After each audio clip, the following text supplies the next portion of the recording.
Hello everyone.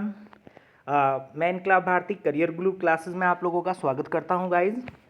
और guys आज आप लोगों के लिए मैं अनुपात की वीडियो लेकर के आया हूं, जो कि हमारी बहुत ही शॉर्ट ट्रिक के जरिए हम इन प्रश्नों को हल करने की ट्रिक को समझेंगे।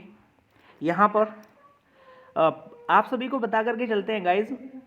जो ये ट्रिक मैं आपको देने जा रहा हूँ, आप यकीन मानिएगा आप ऑप्शन से ही आंसर लगाते हुए चलेंगे।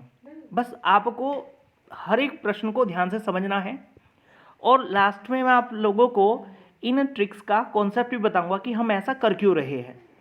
वीडियो को अंत तक देखिएगा और यदि आपको वीडियो पसंद आता है तो हमारे चैनल को जो भी न्यू स्टूडेंट्स हैं वो सब्सक्राइब कीजिएगा, वीडियो को लाइक कीजिएगा और अपने दोस्तों से शेयर कीजिएगा।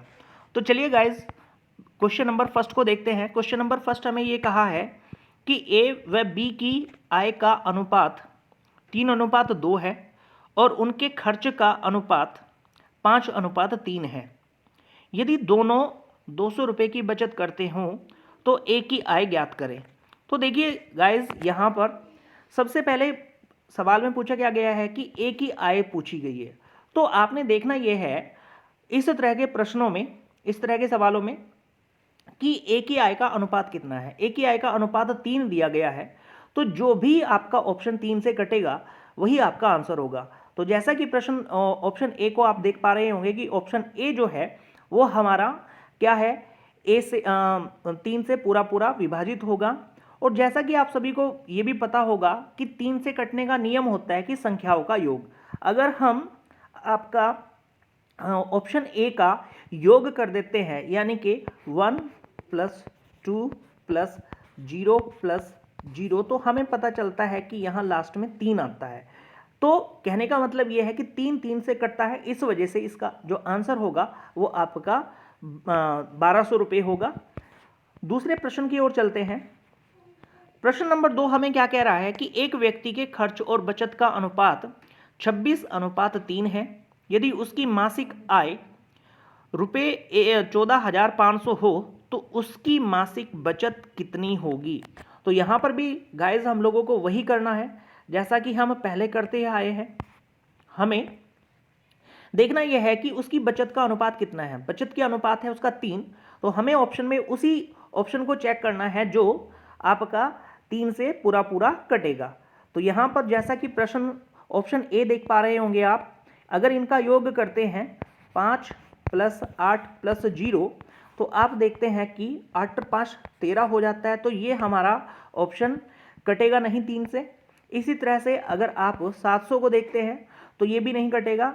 आप 1450 को देखते हैं तो ये भी नहीं कटेगा। आंसर क्या होगा इसका? सी। इसके बाद में नेक्स्ट क्वेश्चन की ओर चलते हैं। क्वेश्चन नंबर है 3।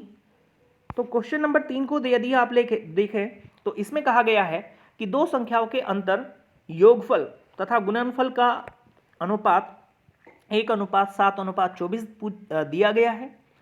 इन संख्याओं का गुणनफल कितना होगा।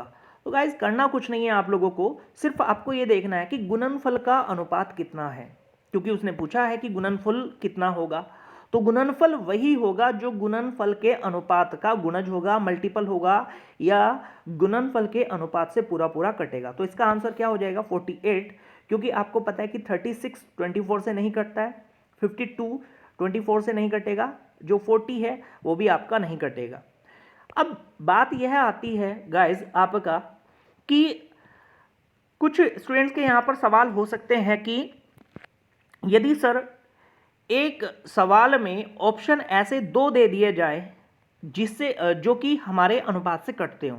तो गाइज ऐसा पहली बात तो यह है कि कभी भी एग्जाम में आज तक का ऐसा कोई प्रश्न नहीं बना है जिसमें 2 ऑप्शन आपके एक साथ दिए गए हों जो आपके रेशो से कटते हों, अनुपात से कटते हों। लेकिन फिर भी मैं ये कहता हूं कि अगर यदि ऐसा हो जाए तो जो ऑप्शन सबसे पहले कटेगा, जो सबसे छोटा नंबर होगा, वही आपका आंसर होगा। अब बात आती है कि हम ऐसा कर क्यों रहे हैं।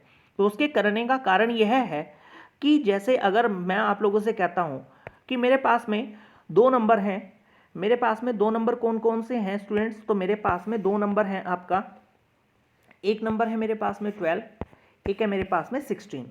अगर हम इन नंबर्स से इनका रेशो निकाल लें तो रेशो हो सॉरी, यदि इनसे इनका हाईएस्ट कॉमन फैक्टर निकाल ले तो हाईएस्ट कॉमन फैक्टर होगा 4 और इनका रेशो आ जाएगा 3:4।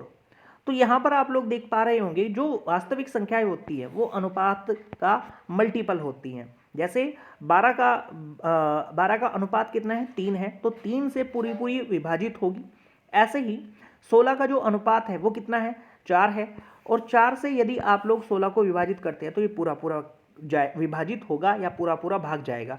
तो इस प्रकार से हम ये कह सकते हैं कि जो आप लोगों के इस तरह के प्रश्न होंगे उनको आप देखते ही आंसर लगा पा रहे होंगे। गाइज, यदि आप लोगों को हमारा वीडियो पसंद आता है तो इस वीडियो को लाइक करें, अपने दोस्तों के साथ ज़्यादा से ज़्यादा शेयर करें, और हमारे चैनल को जो है आप जो भी न्यू स्टूडेंट्स हैं वो सब्सक्राइब करें। Thank you very much.